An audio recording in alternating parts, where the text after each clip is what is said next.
This is NDTV.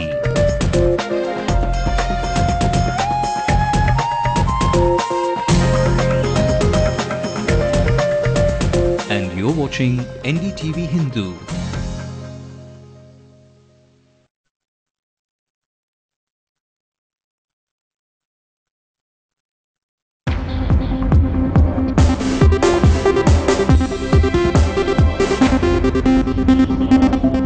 Good evening and welcome to the news tonight. I'm Sanjay Pinto.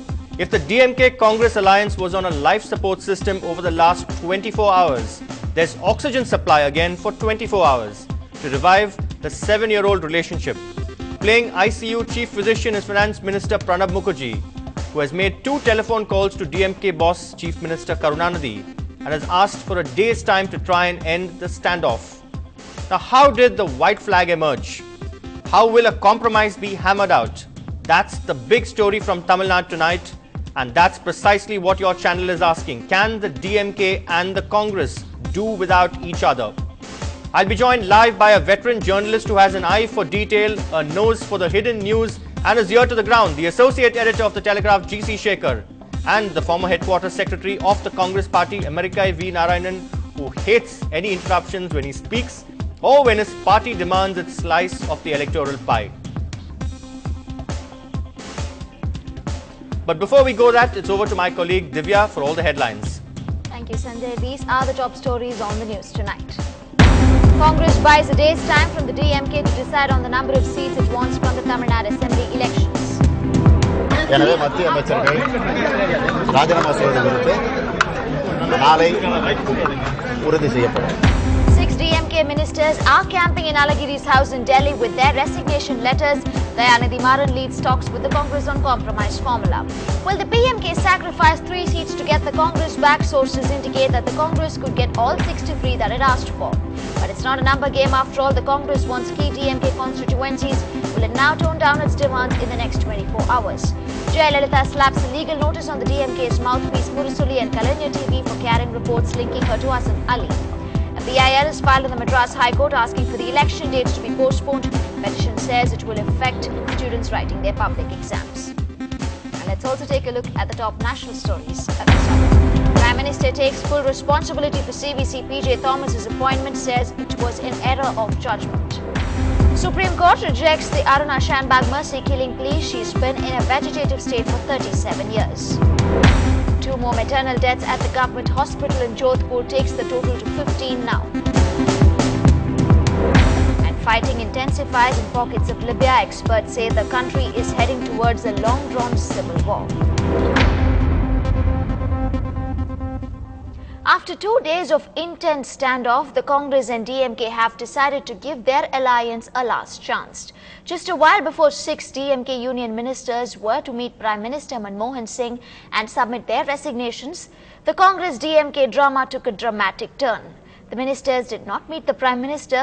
They did not submit their resignations today. The big day that will decide the future of the 7-year alliance is tomorrow.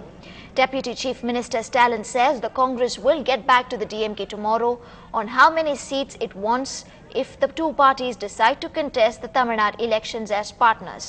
Over the weekend, the DMK declared that it was pulling out of the UPA coalition at the centre because the Congress wanted 3 more seats than the 60 it was prepared to share.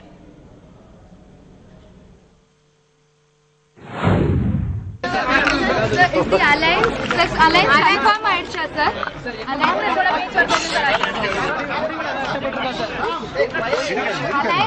confirm Aisha, Congress alliance irukka ipo. இரண்டு முறை தமிழக முதல்வர் கலைஞரோடு தொலைபேசியில் பேசியிருக்கிறார். இன்று ஒரு நாள் அவகாசம் கேட்டிருக்கிறார்.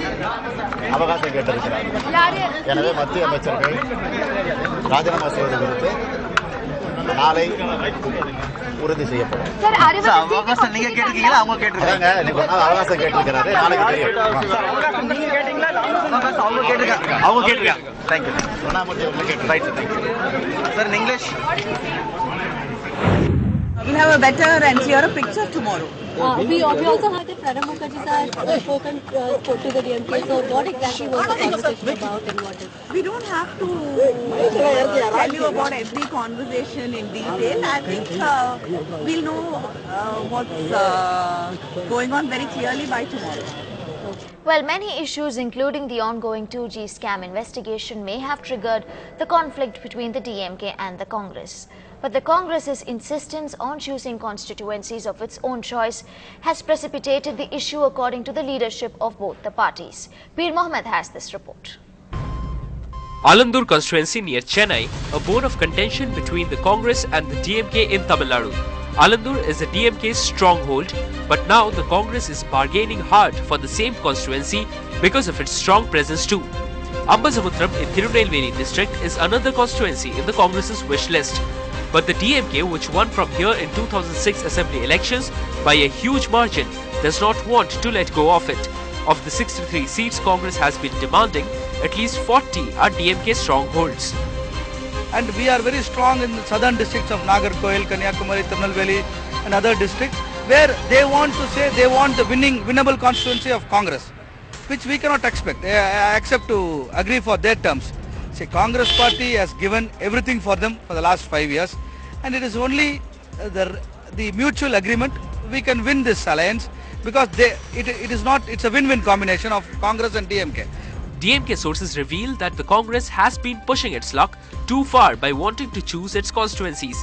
The party even wants to take away from the DMK state ministers Geeta Jeevan and Pungodai Aladi Aruna's home constituencies, Thoothukudi and Alangulam respectively.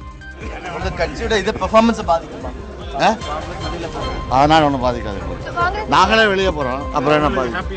Going with Jayalalitha's AIADMK would not be easy for the Congress, given their hostility in the past. And if the Congress were to go it alone in the polls, it would split the DMK's votes. So both the Congress and the DMK would try everything possible to keep the 7-year-old relationship. From Chennai with Peer Mohammed, Kali Sayak for NDTV Hindu. And it's over to Sanjay now for the big question.